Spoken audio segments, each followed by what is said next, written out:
Listo. En esta clase vamos a hablar de la unidad de la Biblia. Y dame un segundo. Ok. Se me perdió el documento.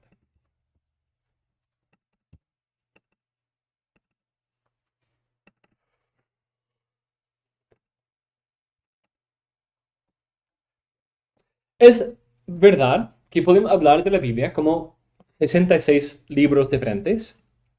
También es verdad que podemos hablar de la Biblia como dos libros distintos, el Antiguo y Nuevo Testamento. Pero también podemos hablar correctamente de la Biblia en términos de un solo libro. La Biblia es unida. E incluso nosotros nos acercamos a la Biblia con la presuposición de su unidad. Porque, como hemos hablado, los atributos de las Escrituras dependen de ¿qué? ¿Depende de qué? ¿Quién es? ¿Quién es? ¿Y cuál es su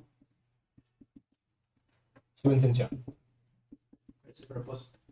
Sí. ¿Qué quiere? ¿Qué quiere hacer con la Biblia? Entonces, ¿quién es y qué quiere hacer?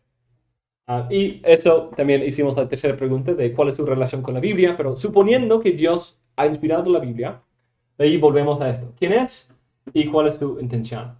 Pues Dios es uno y tres. Unidad y diversidad.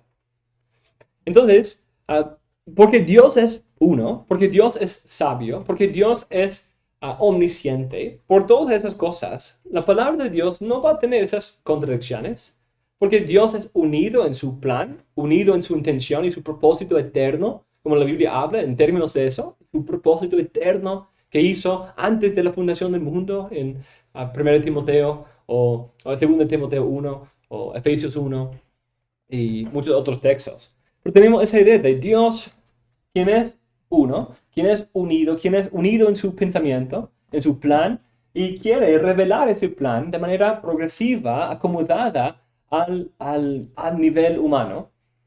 Comunica una Biblia, una palabra unida a nosotros, para guiarnos consistentemente, para revelarnos la hermosura y la multiformidad de su obra, y para no engañarnos. Entonces, vamos a considerar esto. Vamos a tener dos clases. Estoy en la grabación, es un poco diferente. Porque aquí estamos hablando de la teología sistemática, de la doctrina de la palabra, considerando la unidad teológica de las escrituras, del Antiguo y Nuevo Testamento. Volviendo mañana al Nuevo Testamento, vamos a ver otra manera de presentar esta unidad entre los dos testamentos.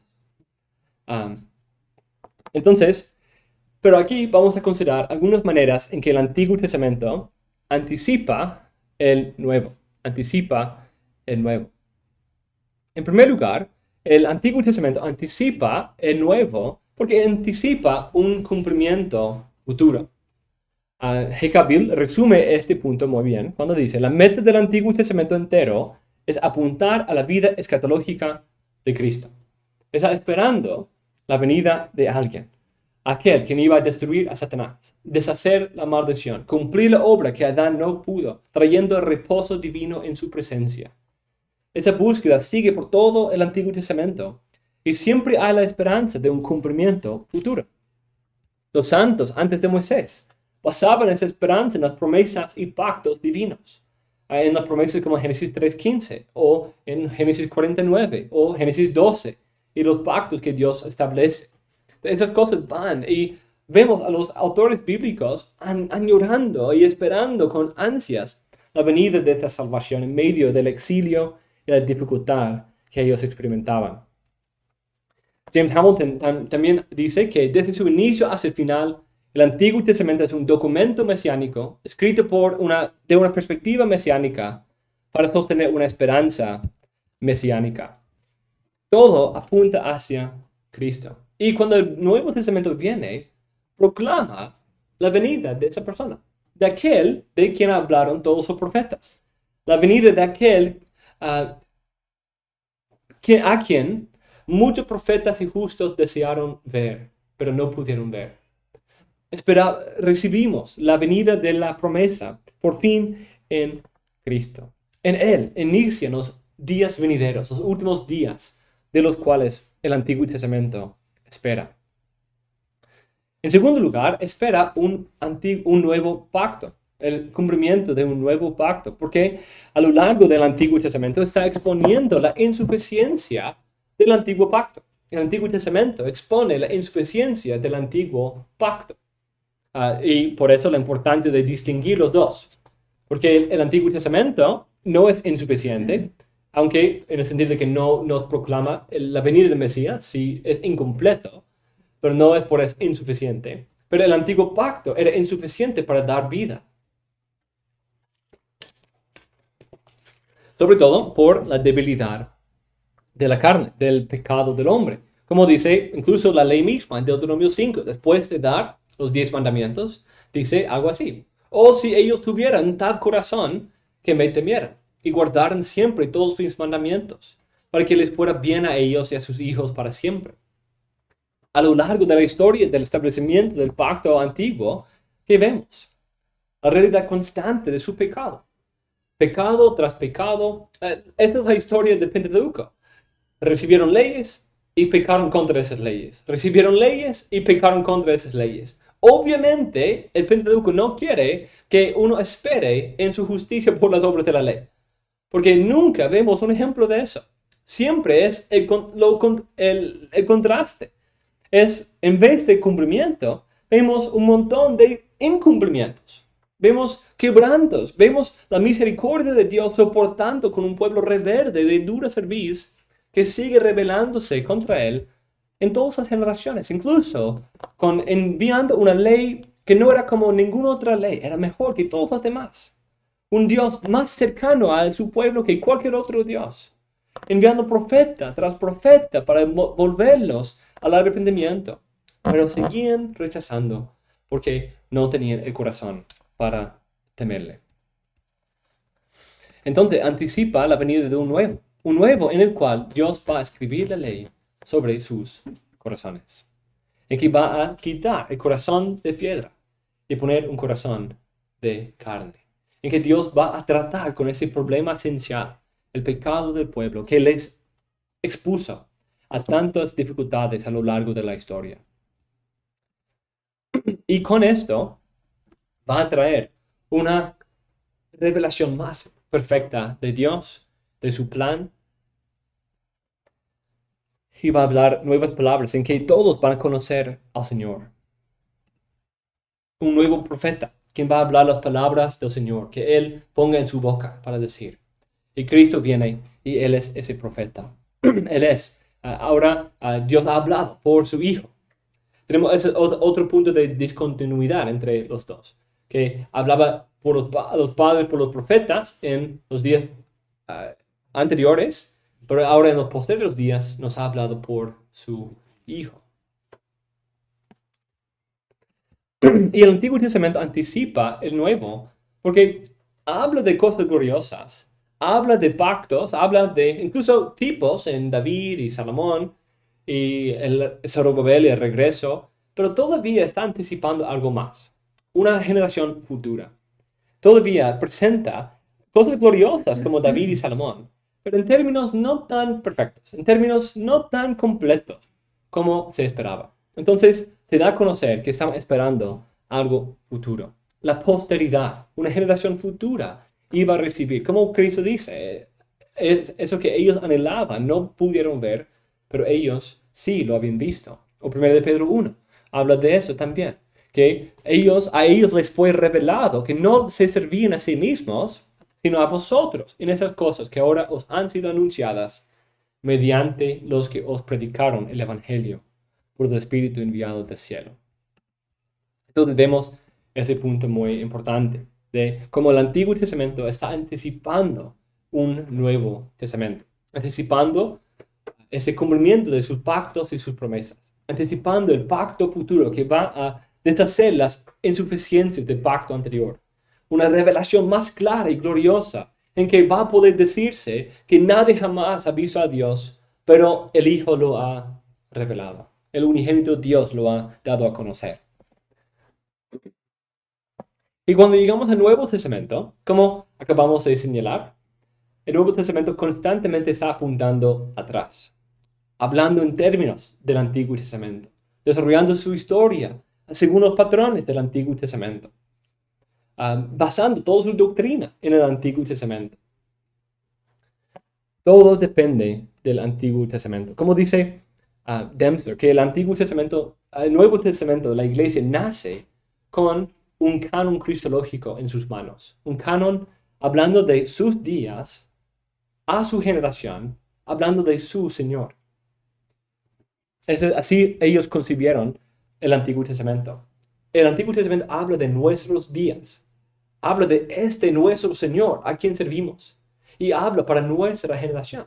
Servir no a ellos mismos, sino a nosotros, a quienes ha venido el fin del siglo. Entonces, el Nuevo Testamento construye sobre el fundamento del Antiguo Testamento. Cuando describe a Dios, lo describe como acabamos de hacer en nuestra historia central. Lo describe en términos de los credos y confesiones del Antiguo Testamento, las proclamaciones de Dios como el Creador, Dios como el único, verdadero, el Dios de Isaac, de Abraham, Isaac y Jacob. Esas son descripciones de Dios del Antiguo Testamento que siguen consistentes en el Nuevo. Habla del pueblo de Dios en términos del Antiguo. Incluso un texto tan clave para identificar lo que debe haber sido Israel en Éxodo 19 es usado y aplicado a la iglesia en 1 de Pedro 2. O hablamos de muchos otros textos que describen al pueblo, el nuevo pueblo de judío y gentil unido en la iglesia en términos del Antiguo Testamento. El Mesías es conforme a las profecías, para cumplir las profecías de los profetas, la ley y los salmos anteriores. Todo viene en cumplimiento de lo que había antes. Incluso cuando expresan sus doctrinas, hemos visto que ellos basan todas sus doctrinas en el Antiguo Testamento. No hay ni uno de esos misterios de la inclusión de los gentiles o la justificación por la fe. Esos misterios del Evangelio que no también fueron revelados en el Antiguo Testamento. Todos tuvieron su base textual en el Antiguo Testamento y cada uno es defendido por alguna cita, alguna referencia, algún patrón, alguna alusión, algo del Antiguo Testamento. Porque ellos creían que el Antiguo Testamento era su autoridad y tenían que, como los bereanos, estudiar y comparar la verdad del Evangelio predicada con el Antiguo Testamento. Eso es lo que hacían. Comparaban el Nuevo Testamento con el Antiguo y decían, están consistentes. Esa es la conclusión a la cual llegaron los bereanos. La predicación del Nuevo Testamento y la revelación del Antiguo dicen, sí, esto sí es consistente. Y muchos otros ejemplos en que Pablo y los otros evangelistas dicen lo mismo, proclamando la autoridad bíblica, que nunca falla, que es inspirado por Dios en todos los puntos y así es útil para guiar a la iglesia en esta nueva era. Y es una unidad centrada alrededor de Cristo.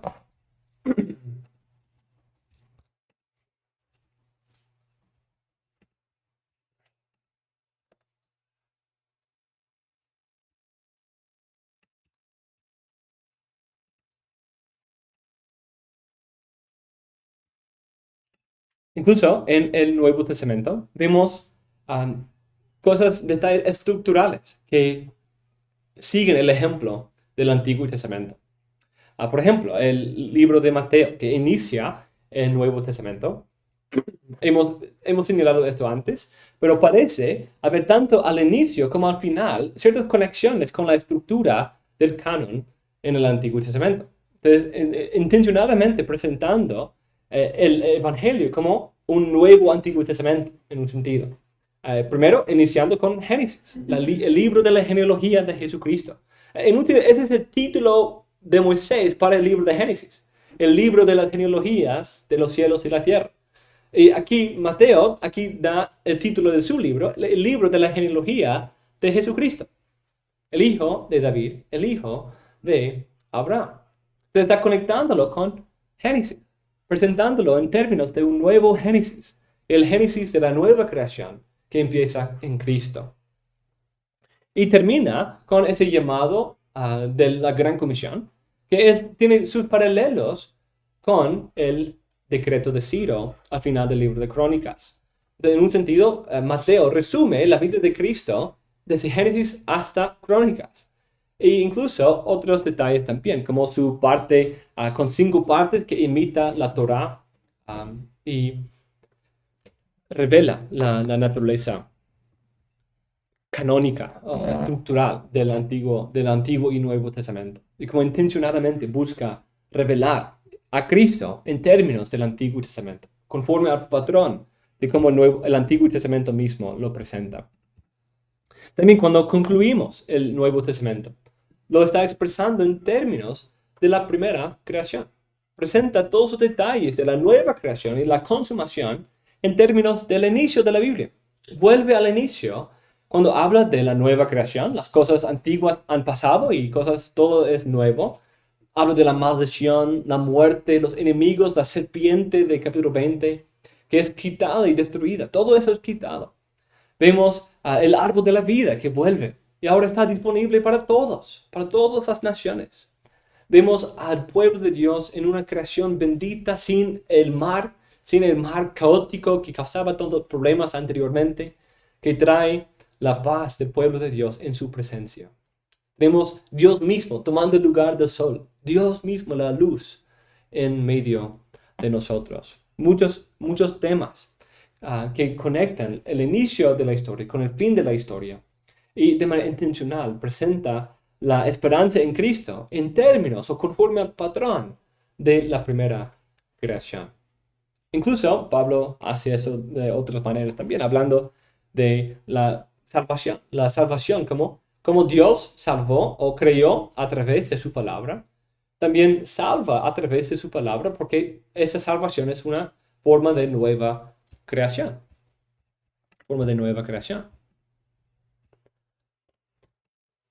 Incluso parte de esto es posible, esa anticipación tan clara de Cristo es posible. ¿Por qué? ¿Por qué es posible que hay tantos destellos de Cristo en el Antiguo Testamento?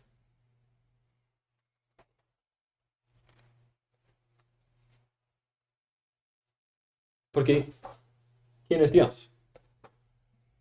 Él es un Dios eterno, ¿cierto? Es un Dios eterno. Y conocidas son sus obras desde antes. Sus obras últimas son conocidas desde el principio. Y la Biblia así lo revela también, como en 1 Pedro 1. Sabiendo que no fuisteis redimidos de vuestra vana manera de vivir, heredada de vuestros padres, con cosas perecederas como oro y plata, sino con sangre preciosa, como de un cordero sin tacha y sin mancha, la sangre de Cristo, porque Él estaba preparado desde antes de la fundación del mundo, pero se ha manifestado en esos últimos tiempos por amor a vosotros. Estaba preparado desde antes de la fundación del mundo. Entonces, qué interesante, mis hermanos, que tenemos esa preparación. Incluso Pablo también habla en...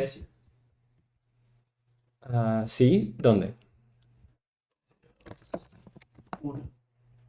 Sí, como el plan eterno. Ajá, sí, exacto. El plan eterno que él intencionó o él hizo en Cristo.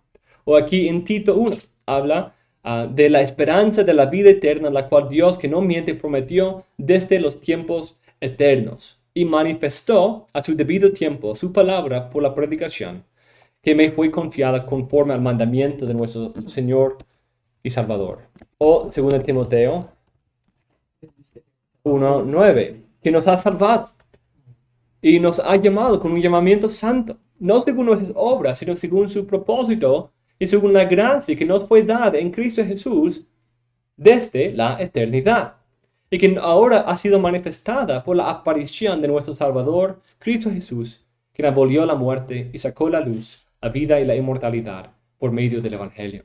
Entonces, ¿qué estamos viendo aquí? Fue preparado desde antes, pero manifestado en la plenitud de tiempo.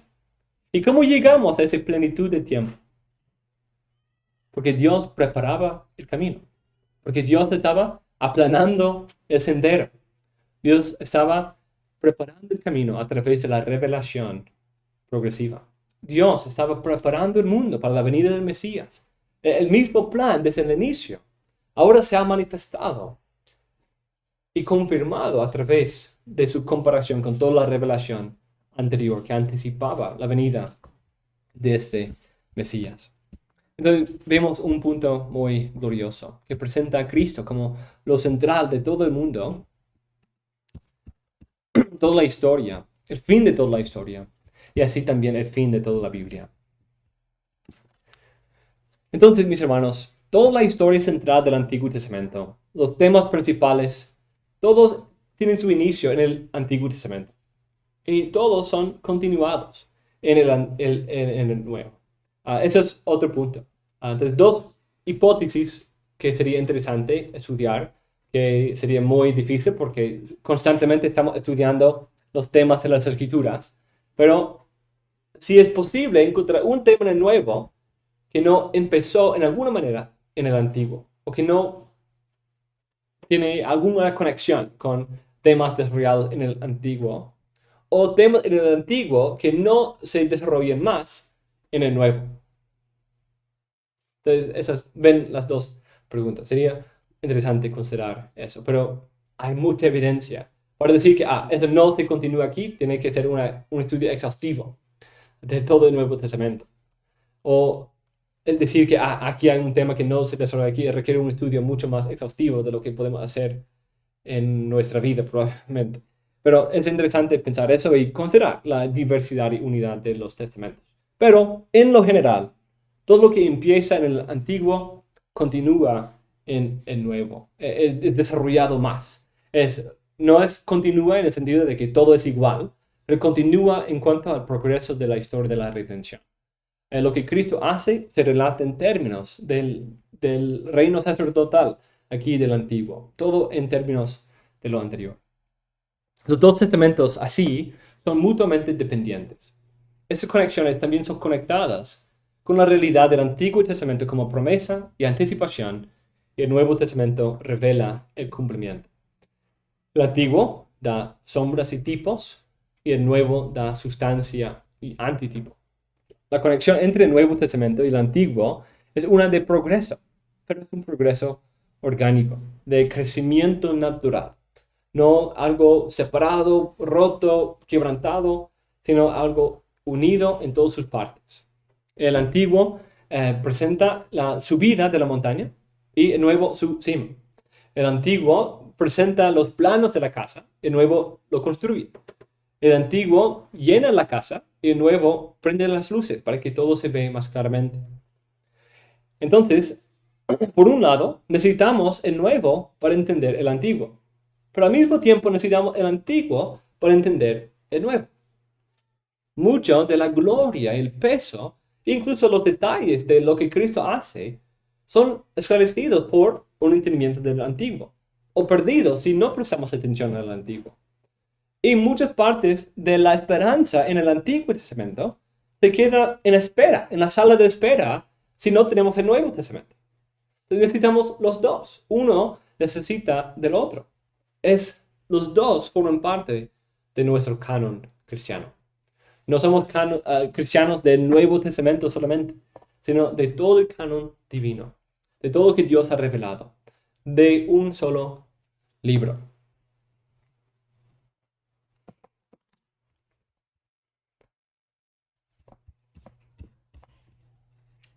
Entonces, mis hermanos, vemos la unidad de las Escrituras, que fluye de quién es Dios, su sabiduría, su propia unidad, la unidad de su plan, la unidad de su mente, la unidad de sus pensamientos y su intención de revelar su plan único de redención a lo largo de la historia en su palabra. Le lleva a revelar una palabra que es unida. Pero debido a que es un plan muy diverso, es también una palabra diversa, que es tan diversa como necesario para abarcar toda la multiformidad de este plan divino.